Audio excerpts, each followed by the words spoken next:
ఒక్క రూపాయి పిల్ఫరేజ్ అవినీతికి అవకాశం లేకుండా అంతకుముందు హయాంలో ఉన్న జన్మభూమి కమిటీ లాంటివి లేకుండా నేరుగా వాళ్ళ అకౌంట్లోకి మనం పంపిస్తే అలాగే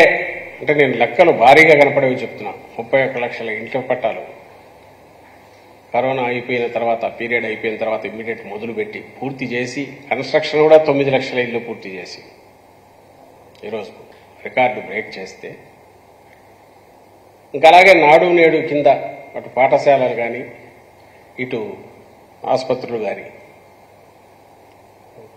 అది ఒక 17,000 కోట్లు ఇది ఒక 17,000 కోట్లు అంటే ప్రతిదానికి లెక్కలు ఉన్నాయి ప్రతిదీ లెక్కలు ఉన్నాయి ఎవరు డిస్ప్యూట్ చేయడానికి వీల్లేని లెక్కలు ఉన్నాయి ఇవన్నీ సెంట్రల్ గవర్నమెంట్ సహా అందరు గుర్తించినవి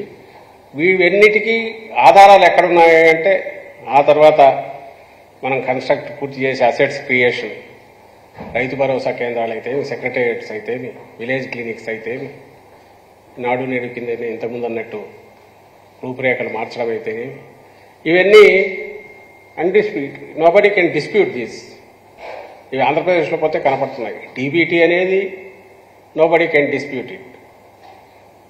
ఏ బ్యాంకులు లెక్కలు తీసుకున్నాయి ఎందుకంటే బ్యాంకులన్నీ వాళ్ళ కంట్రోల్లోనే ఉంటాయి రిజర్వ్ బ్యాంక్ దగ్గర ఉంటాయి సెంట్రల్ గవర్నమెంట్ తెచ్చుకోవచ్చు పొలిటికల్గా విమర్శించాలంటే దట్స్ ఎ డిఫరెంట్ ఇష్యూ కానీ బట్ ప్రౌడ్గా మేము చెప్పగలిగేది జగన్మోహన్ రెడ్డి గారి ప్రభుత్వంలో ట్రాన్స్పరెంట్గా శాచ్యురేషన్ బేసిస్ మీద కరప్షన్కి అవకాశం లేకుండా పిల్ఫరేజ్ స్కోప్ లేకుండా దళారుల ప్రమేయం లేకుండా ఇచ్చుకుంటూ పోయిన బెనిఫిట్స్ కానీ అలాగే అసెట్ క్రియేషన్ కానీ కొత్తగా టేకప్ చేసిన ప్రాజెక్ట్స్ కానీ ఇందులో ఏది ఆకాశంలోంచి ఎక్కడో గాల్లో లెక్కలు చెప్పట్లాగా వాళ్ళ బీజేపీ వాళ్ళు పోయి చూసుకున్నా కనపడతాయి అందులో ఆయన సెంట్రల్ గవర్నమెంట్ ప్రతినిధిగా ఇక్కడికి వచ్చారు హోమ్ మినిస్టర్ సో వాళ్ళ చేతిలోనే అన్నీ ఉన్నాయి అక్కడ చెక్ చేసినా కనపడతాయి అందరికీ తెలిసిన విషయం ఇది దాంట్లో ఆయన అవినీతిని అన్నాడు క్యాజువల్గా ఎందుకు చెప్తున్నామంటే ఓ పొలిటికల్ లీడర్గా ఎలక్షన్లు వస్తున్నాయి కాబట్టి మాట్లాడాలి కాబట్టి మాట్లాడితే దట్స్ డిఫరెంట్ ఇష్యూ కానీ బట్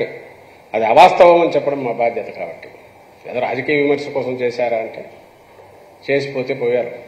కానీ ఇది వాస్తవం అని చెప్పడం మా బాధ్యత కాబట్టి అవినీతి ఏదైనా జరిగింది అంటే అంతవరకు జరిగింది 14-19 మధ్య జరిగింది అందులో బీజేపీ కూడా పార్ట్నర్ దాంట్లో Bharatiya Janata party partner Bharatiya Janata party పార్ట్నర్గా ఇక్కడ మంత్రివర్గంలో ఉంది తెలుగుదేశం పార్టీ ఎన్డీఏ పార్ట్నర్గా కేంద్ర మంత్రివర్గంలో కేబినెట్లో కూడా ఉంది మరి ఆ పాపం అంతా ఎటు తప్పించుకుంటారు ఆ రోజు జరిగింది దాన్ని సహించలేకనే ఆంధ్రప్రదేశ్ రాష్ట్ర ప్రజలు దాన్ని తిరస్కరించారు అఫ్కోర్స్ 17లో ఎప్పుడైతే 17-18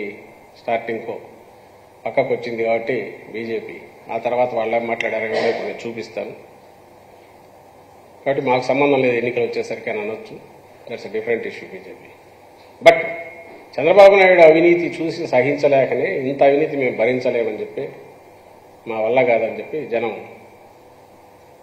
చీకొట్టి రిజెక్ట్ చేశారు తిరస్కరించారు చంద్రబాబు నాయుడు ఆయన పార్టీని ఆ పార్టీతో ఈరోజు బీజేపీ మళ్లీ పొత్తు పెట్టుకుంది తర్వాత రెండవ విషయం ఈయనన్నది పోలవరం సంబంధించి పోలవరం జగన్మోహన్ రెడ్డి సర్కార్ డిలే చేస్తుంది సెంటర్ నుంచి ఎప్పటికప్పుడు ఇచ్చేస్తున్నా మేము దాన్ని ఇచ్చాం జాతీయ ప్రాజెక్ట్ చేశాం డిలే చేస్తుంది ఈరోజు చంద్రబాబు నాయుడు స్టేట్ ఇక్కడ అక్కడ మమ్మల్ని ఎలక్ట్ చేసుకుంటే 2 ఇయర్స్లో కంప్లీట్ చేస్తాము అని అన్నాడు డిలే ఎందుకు చేస్తుంది అంటే అవినీతిలో కూరుకుపోయింది అని అన్నాడు ఇది ఒక ఎగ్జాంపుల్ అది క్లియర్ కట్ కేసు కాబట్టి ఆయనకు తెలుసు బీజేపీకి తెలుసు అప్పుడు మోడీ గారే ఉన్నారు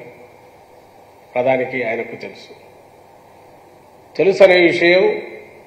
రాష్ట్ర ప్రజలకు తెలుసు అప్పుడు ఏం జరిగింది అనేది అదే విషయం 19 ఎన్నికల్లో ఇక్కడికి వచ్చినప్పుడు మోడీ గారు కూడా అన్నారు అది ఒక్కసారి ప్లే చేయండి